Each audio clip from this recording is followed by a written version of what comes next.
Amanda Hitchcock. Thank you for joining us.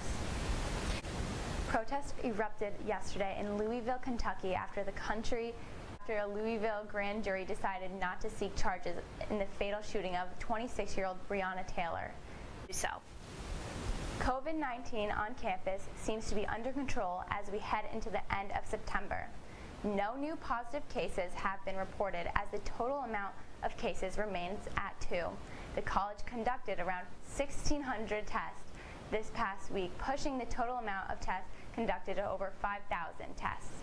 As we look how the state as a whole is doing, Massachusetts continues to move in a positive direction as cases continue to fall. As always, be sure to stay safe and wear a mask.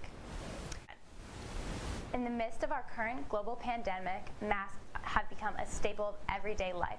Naturally, many variations of masks exist, but which ones are the most effective?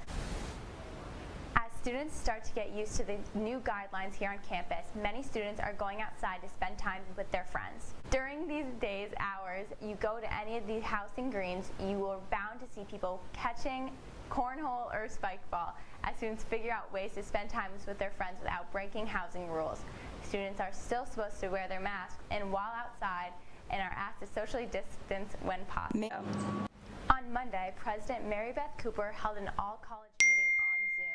She covered topics ranging from schools' response to COVID to their work on anti-racism and social justice. She praised the campus community's hard work with keeping COVID numbers low and complying to all COVID guidelines.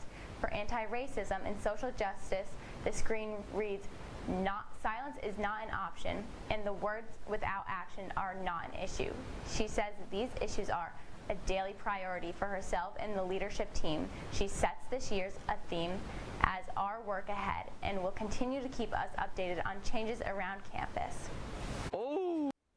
The world needs our help. Earlier this week, a clock has been set in the Union Station, counting down the days we have left to save our home.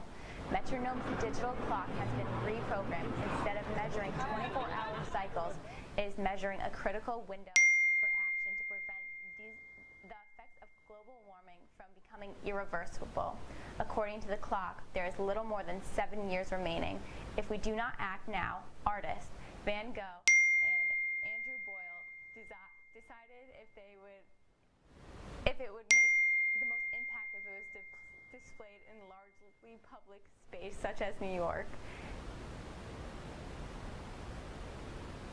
Next time you're contemplating throwing out a plastic bottle, just know the clock is ticking.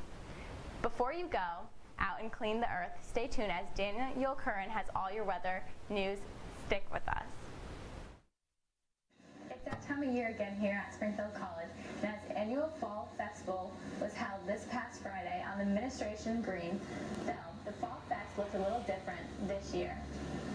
It felt the same with kind of fun activities for students to take part in. The event took place from 5 to 7 and there was a massive line by the moment it started. Students were first directed to the table where they were given a free apple cider donut, a paintbrush and paint, a pumpkin for decoration. The two main attractions of the event, however, were obviously a food truck as well as an axe throwing for the students.